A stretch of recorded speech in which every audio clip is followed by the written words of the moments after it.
구독자 여러분, 안녕하세요. 갑자기 원달러 환율이 1200원으로 올랐습니다. 이거 큰일 났습니다 라고 말하면 다들 이거 뭐야 이러시겠죠. 여러분이 아시는 원달러 환율은 1100원 수준이었습니다. 작년 말 올해 초까지만 해도 원달러 환율은 달러당 1120원 부근에서 움직였죠. 그런데 어느 순간부터 1200원이 아무렇지 않게 다가오고 있죠. 그래서 제가 늘 말씀드리는 것입니다. 주식이든 환율이든 사람들은 현재 상황에 적응하고 그에 맞게 투자를 합니다. 물론 안 좋아진 상황에서 더 안 좋아진다면 관련 상품들은 더더욱 하락할 수밖에 없겠지만, 안 좋아진 상황에서 안 좋아지는 속도가 느려지거나 제자리 걸음만 해도 시장에서는 이것을 호재로 인식하게 되죠. 이런 상황을 잘 활용하면 우리에겐 늘 먹을 게 있단 말입니다. 다시 원달러 환율로 돌아가 보겠습니다. 원달러 환율은 지금 하단 지지선을 굳건히 지켜주면서 꾸준히 오르고 있습니다. 주식으로 따지면 실적이 매우 좋고 향후 실적이 더 좋아질 것 같은 종목의 차트 같네요. 이번 영상에서는 원달러 환율 상승을 불러온 최근 이슈를 점검해보고 앞으로 어떤 식으로 움직일지 알아보겠습니다. 그리고 주식 이야기, 금 이야기도 드리겠습니다. 그냥 중간 시장 점검으로 보시면 됩니다. 해외 약재는 크게 두 가지가 있습니다. 첫 번째, 미중 무역 협상, 두 번째, 트럼프 탄핵입니다. 뉴스는 간략하게 언급만 드리고 이로 인한 결과 및 전망 위주로 설명을 드리겠습니다. 9월 21일 중국 협상단이 미국의 농가 방문을 취소하면서 협상은 삐그덕거리기 시작했습니다. 그 이후 미국과 중국 양국은 서로 밀당을 하면서 시장을 더욱 혼란스럽게 만들었죠. 그러다 9월 25일쯤 트럼프 탄핵 이슈가 터졌습니다. 트럼프 대통령을 탄핵시키려는 움직임은 이번이 처음이 아닙니다. 예전에도 러시아 스캔들로 인하여 간간이 있었습니다만 이번에는 좀 느낌이 다르네요. 탄핵 이유를 간략히 말씀드리면, 트럼프 대통령이 지난 7월 젤렌스키 우크라이나 대통령과 통화에서 트럼프 본인의 자리를 위협할 수 있는 민주당 유력 대선 주자인 조 바이든 전 부통령에게 타격을 주기 위해 바이든 부자의 비리 의혹을 조사해달라고 종용한 의혹이 있었습니다. 이런 의혹들이 계속 나오자 이를 해소하기 위해 트럼프 대통령은 우크라이나 대통령과 나눈 문제의 통화 녹취록을 공개하였고, 우크라이나 측에서는 누구의 압박도 받지 않았다는 주장이 나오기도 했습니다. 여기 그 문제의 통화 녹취록 요약본을 공개해드리겠습니다. 자세히 읽어보시면 좀 이상하죠. 녹취록만 보면 트럼프에 대한 의혹이 사실인 것 같은데요. 트럼프 스스로 자기 잘못을 인정하는 꼴인가요? 아닙니다. 그의 의도는 바이든 아들의 비리 조사 요청은 했지만 대가는 없었다, 이것을 주장하고 싶은 것입니다. 이번 탄핵 쟁점 중 하나가 트럼프 대통령이 우크라이나 군사 원조를 빌미로 바이든 아들 조사를 압박했다는 의혹입니다. 어쨌든 이런 녹취록을 은폐하려고 했었다라는 의혹까지 있지만 여기는 재테크 채널이기 때문에 자세히 다루진 않겠습니다. 결국 민주당은 이를 빌미로 트럼프 탄핵을 추진하고 있는데요. 탄핵 절차를 보면 먼저 하원에서 과반수 찬성을 얻은 이후 상원에서 3분의 2 이상의 찬성을 얻어야 합니다. 하원이야 민주당이 장악하고 있기 때문에 하원 표결은 쉽게 통과할 수 있겠지만, 공화당이 장악하고 있는 상원에서 3분의 2 찬성을 얻는 것은 매우 어려워 보입니다.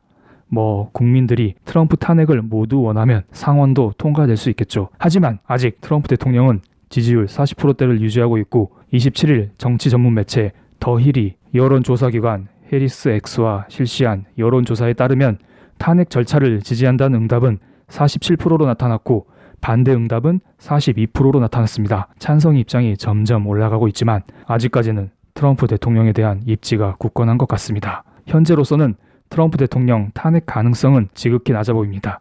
이런 게 중요한 게 아니죠. 민주당의 목적은 실제로 탄핵을 이끌어내지 못할지라도 내년 대선 전까지 계속 이슈화시키면 자기 쪽 후보인 바이든이 당선될 수 있다는 생각인 것 같습니다. 그렇게 된다면 주식에도 불확실함으로 작용하겠죠. 실제로 한국 주식도 2016년 탄핵에 대한 불확실성으로 인하여 계속 흔들렸던 거 기억나시죠? 이때 주식하셨던 분들은 다 피말랐을 겁니다.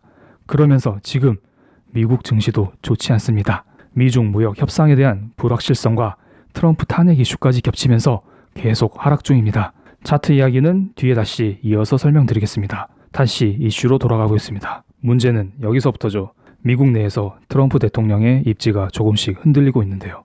이렇게 된다면 미중 무역 협상이 어떻게 될까요? 내부적으로 흔들리는 트럼프 대통령은 아무래도 중국과의 협상에서 조금 더 적극적으로 나설 수밖에 없겠죠. 그래서 10월 10일 미중 고위급 회담을 진행하겠다고 발표했습니다. 그러면서 중국 통신장비업체 화웨이에 대한 거래 제한 조치를 더 이상 유예하지 않을 것이라는 뉴스도 나왔습니다. 여러분, 트럼프 대통령이 화해이 엄청 싫어하는 거 아시죠? 예전에 영상으로 한 차례 올려드렸던 적이 있습니다. 이게 아마 19년 5월부터인가 시행됐던 것인데 미국 기업들과 화해이와 거래 제한을 90일 정도 유예시켰습니다.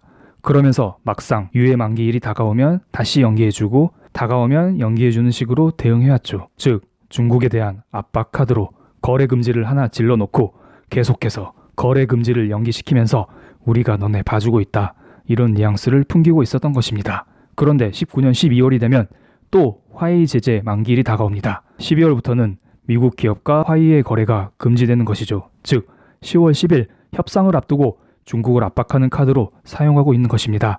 이번 협상 잘해라. 안 그러면 너네 화웨이에게 미국 기업들의 양질의 부품을 공급하지 않을 거야. 이런 논리입니다. 게다가 27일 트럼프 행정부는 중국 기업의 미국 증권거래소 상장을 중단하는 방안을 검토 중이고 이미 거래소에 상장된 중국 기업들을 퇴출시키는 조치까지 고려하고 있다고 했습니다. 이로 인해 미국 증권거래소에 상장된 중국 기업 알리바바, 바이두, JD.com 등이 약세를 보였습니다. 시장에서 아예 중국 자본을 몰아내겠다는 의도인데요. 이건 역시 화웨이 거래 제재 유예와 마찬가지로 10월 10일에 있을 미중 고위급 회담에서 협상력을 강화시키기 위함으로 보입니다. 그럼 도대체 트럼프 대통령의 생각은 무엇일까요? 지금부터 본론으로 들어가겠습니다. 저의 개인적인 생각을 정리드릴 테니 반대 의견이 있으면 정중하게 댓글로 달아주세요. 욕설 및 반말은 무조건 차단합니다. 10월 달에 있을 이벤트를 정리드리면 10월 10일 미중 고위급 회담이 있고 10월 말 금리 인하 여부를 결정하는 연준회의가 있습니다. 트럼프 탄핵 절차 또한 줄지어 있을 예정입니다. 뭔가 반대되는 성격의 회의가 연속적으로 있죠. 트럼프 대통령이 원하는 금리 인하를 달성하기 위해서는 미중 고위급 회담을 파토내야 합니다. 그래야 대외적인 악재가 부각되면서 파월 연준 의장이 쫄아서 바로 금리를 내려주겠죠. 그런데 지금 트럼프 대통령 입장이 과거와 같지 않습니다. 지금 민주당으로부터 탄핵의 압박을 받고 있습니다. 탄핵이 이뤄질 가능성은 적지만 지속적인 악재로 작용할 가능성이 크겠죠. 게다가 트럼프 대통령이 자신하던 미국의 주가마저 고점에서 흔들리고 있습니다.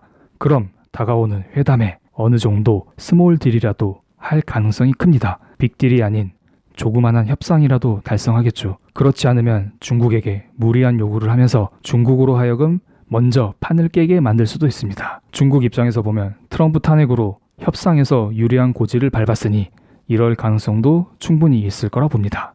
어쨌든 트럼프 스스로가 회담을 박차할 가능성은 낮아 보입니다. 절대적인 게 아니라 가능성을 말씀드리는 것이기 때문에 참고로만 봐주시면 감사하겠습니다. 정리드리면 연준회의만 보면 미중 고위급 회담을 깨야 합니다. 하지만 본인의 탄핵 이슈와 주가 하락을 보면 미중 고위급 회담에서 스몰 딜이라도 달성해야 합니다. 그런데 최근 발표된 미국의 경제 지표를 조금 볼까요? 8월 개인 소비 지출이 전월 대비 0.1% 증가하였는데요. 이는 월가의 예상치인 0.3% 증가를 하회하는 수준이고 지난 2월 이후 가장 낮은 수치입니다. 미국 가계 소비 지출은 미국 경제의 3분의 1을 차지하는 중요한 성장 동력입니다. 실제로 파월 의장도 최근 연준회의에서 미국의 소비가 여전히 굳건하기 때문에 일시적으로만 금리를 내리겠다라는 식의 발언을 했습니다. 그리고 미국 2분기 GDP 성장률 역시 2%로 확정됐습니다. 실제로 미국 GDP 성장률은 지난해 2분기 4%대, 3분기 3.4%, 4분기 2.2%로 하락했다가 올해 1분기 3.1%로 반짝 반등한 적이 있습니다. 미중 무역 전쟁이 지속적으로 성장률을 끌어내리는 것으로 추정됩니다. 또한 4차 산업의 핵심인 반도체 산업을 영위하고 있는 마이크론의 주가가 11% 이상 급락했습니다. 미중 무역 전쟁의 영향으로 반도체 수요가 감소하여 2020년 1분기 주당 순이익이 시장 예상치를 하회할 것이라고 발표했습니다. 그냥 경제 자체가 둔화되고 있습니다. 여러분 오해하지 마세요. 미국발 경제 위기가 온다? 이런 이야기는 아닙니다. 제가 볼 때 어느 정도 미국 경기도 정점을 찍었다고 봅니다. 이런 부정적인 경제 지표로 인하여 트럼프 대통령은 좋아해야 할지 싫어해야 할지 난감할 상황이라 봅니다. 자국의 대통령 입장에서는 싫어해야 하는 게 마땅하지만 금리 인하를 위해서는 어느 정도 경기 둔화는 유발되어야 된다고 봅니다. 지금은 트럼프 대통령이 원하는 시나리오대로 흘러가고 있는 상황이라 봅니다. 탄핵만 빼면요. 이런 상황 속에 달러 인덱스는 강세를 보이고 있습니다. 달러 인덱스가 오르기 위해서는 미국 경제 자체가 탄탄해야 합니다. 그래야 미국 화폐인 달러의 가치가 오르고 이는 바로 달러 인덱스 상승으로 연결됩니다. 지금 달러 인덱스는 연중 최고치 부근인 99를 돌파했습니다. 제가 방금 미국 경제가 정점을 찍은 것 같다라고 말씀을 드렸는데 달러 인덱스가 오르는 게 조금은 이상하죠. 달러 인덱스는 절대적인 달러의 가치뿐만 아니라 세계 주요 통화 대비 상대적인 달러의 가치를 나타내기도 합니다. 미중 무역 전쟁이 심해질수록 시장의 자금이 세계의 넘버2인 중국 위안화에서 미국 달러로 넘어오는 것이죠. 즉 달러 수요가 많아지면서 달러 인덱스가 점점 높아지는 것입니다. 게다가 지금 유럽의 경제 지표도 계속 악화되고 있는 추세이기 때문에 상대적으로 달러에 대한 수요가 많아지고 있습니다. 그러면서 자연스럽게 원달러 환율도 1200을 돌파했는데요. 원달러 환율은 지지선이 확고합니다. 아래 표시된 지지선이 깨지기는 쉽지 않아 보입니다. 앞으로 있을 이벤트에 주목해야 합니다. 만약 10월 10일 미중 고위급 회담에서 스몰 딜이라도 좋으니 어느 정도 가시적인 성과가 나온다면 달러 인덱스와 원달러 환율 모두 하락 전환하겠죠. 차트만 보면 가시적인 성과가 나와야 하는 자리입니다. 그래야 달러 인덱스도 박스권 상단인 연중 최고치 부근에서 맞고 떨어지고 원달러 환율도 전고점 라인인 1230, 1240을 돌파하지 못하고 떨어지는 형국이 될 거라 봅니다. 그런데 뭐 세상 일이 마음대로 되나요? 항상 반대의 가능성도 열어두시고 투자하시기 바랍니다. 왜냐하면 저도 트럼프 대통령의 마음을 읽지는 못하거든요. 궁예 분장을 해서 관심법을 써볼까 했는데 아시다시피 궁예가 애꾸눈이잖아요. 애꾸 분장을 하면 선글라스를 벗어야 해서요. 궁예 분장은 못하겠습니다. 이번에는 금 가격을 보겠습니다. 달러 인덱스가 99를 넘어가면서 달러 반대 특징을 지닌 금은 1트라이온스당 1500달러 아래로 내려왔습니다. 금은 이중적인 특징이 있다고 했었죠. 달러와 반대되는 특징도 있지만 시장이 불안하면 오르는 안전자산의 성격도 지니고 있다고 말씀을 드렸습니다. 이번에는 달러 인덱스가 유독 심하게 올랐기 때문에 달러 반대 특징의 영향을 받은 것 같습니다. 그리고 10월 연준회의가 점점 다가오고 있죠. 이번 연준회의 때 금리를 동결한다는 소문이 많습니다. 즉 금리 동결은 화폐 가치 동결을 의미하기 때문에 금 입장에서 좋은 것은 아닙니다. 이런저런 복합적인 요소로 인하여 금은 조정을 받고 있습니다. 최근 며칠간 하락하는 중인데 어떻게 움직일지는 지켜봐야겠습니다. 이런 식으로 박스권을 그리면서 당분간 횡보할 가능성이 크지만 갑자기 달러 인덱스의 급등 혹은 세계 증시 급등이 나오면 이런 식으로 금은 하향 추세를 그릴 수도 있습니다. 어떤 경우든 세계적으로 통화 완화 정책을 유지하는 흐름이기 때문에 금은 장기적으로 유망하다고 봅니다. 금은 부동산처럼 투자하시면 됩니다. 다음으로 미국 주식 보겠습니다. 나스닥 일봉 차트를 볼게요. 조금 애매합니다. 지금까지 미국 시장은 항상 신고가를 경신하는 패턴을 그려왔습니다. 10년 넘게 상승해오던 나스닥 지수는 4월 말 8173포인트를 찍으면서 사상 최고치를 기록했습니다. 그리고 조정받다가 다시 오르면서 7월 말 8339포인트를 찍으면서 4월 말 고점을 새롭게 경신했습니다. 그리고 또 조정받다가 다시 오르면서 9월 중순 8243 이거 뭐지? 당황했네요. 직전 7월 말 고점인 8339포인트를 넘어서지 못했습니다. 조금 이상하죠. 주식이 오르다가 떨어질 수도 있죠. 하지만 이렇게 되면 심리적으로 추가 상승 가능성이 많이 낮아지게 됩니다. 저는 항상 확률에 베팅한다고 말씀을 드렸습니다. 미국 주식 투자는 지금 조심하는 게 나을 거라 봅니다. 말 그대로 조심요. 작년 하반기 미중 무역 전쟁이라는 악재 하나로 나스닥 지수는 고점 대비 20% 넘게 폭락했습니다. 하락의 이유는 딱히 없습니다. 이유는 만들어내면 되는 것입니다. 미중 무역 전쟁이 똑같이 일어나도 이제 트럼프 행정부에서 유연하게 대처할 것이다.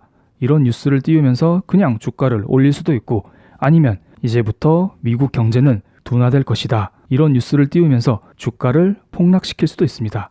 개인적으로 나스닥 지수 7250포인트를 지지해준다면 횡보 내지는 추가 상승을 위한 도약을 할 수 있을 것 같고 여기를 이탈하면 추가적인 폭락이 나올 가능성이 크다고 봅니다. 마지막으로 한국 주식 보겠습니다. 여러분, 최근에 올려드린 한국 주식 전망에 대한 영상을 다들 보셨나요? 이 그림 기억나시죠? 이게 그대로 적중했습니다. 코스피 지수는 상단 저항대를 돌파하지 못하고 지금 하락 중입니다. 달러 인덱스가 오르면서 원달러 환율이 같이 오르고 이는 바로 외국인의 증시 이탈로 이어지고 있습니다. 마이크론텍의 실적 전망치가 낮춰지면서 반도체 시장 둔화 우려도 증시 하락에 한몫한 것 같습니다. 수급을 보세요. 외인들이 최근 들어 코스피 시장에서 수천억씩 매도를 하고 있습니다. 외국인이 하루에 1000억 이상 매도하면 조심해야 합니다. 여기에서 눈에 띄는 것은 연기금의 순매도입니다. 연기금의 순매도가 정말 오랜만에 잡혔습니다. 연기금은 9월 동안 하루도 안 쉬고 코스피를 2조 넘게 순매수하면서 외국인과 함께 증시 반등을 견인해 왔습니다. 그런 연기금이 오랜만에 순매도했다는 것은 조금 조심할 필요가 있겠죠. 앞으로 지속적으로 매도할지 아니면 일시적일지 조금 지켜봐야겠습니다. 외국인도 매도를 하고 연기금도 순매도를 시작했습니다. 이 와중에 반도체 대표주인 삼성전자와 SK하이닉스 수급을 보겠습니다. 여기는 외국인이 오히려 매수 중입니다.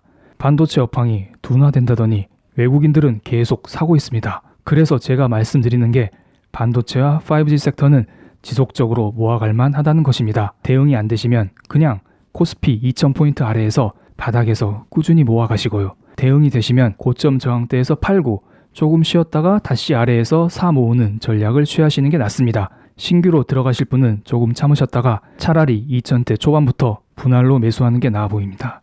하지만 바닥에서 모아가시는 저의 구독자님들은 꾸준히 들고 가시는 게 맞습니다. 신흥국 증시 랠리는 아직 시작하지 않았습니다. 당연히 급등 이전에 아픔이 있을 가능성이 크겠죠.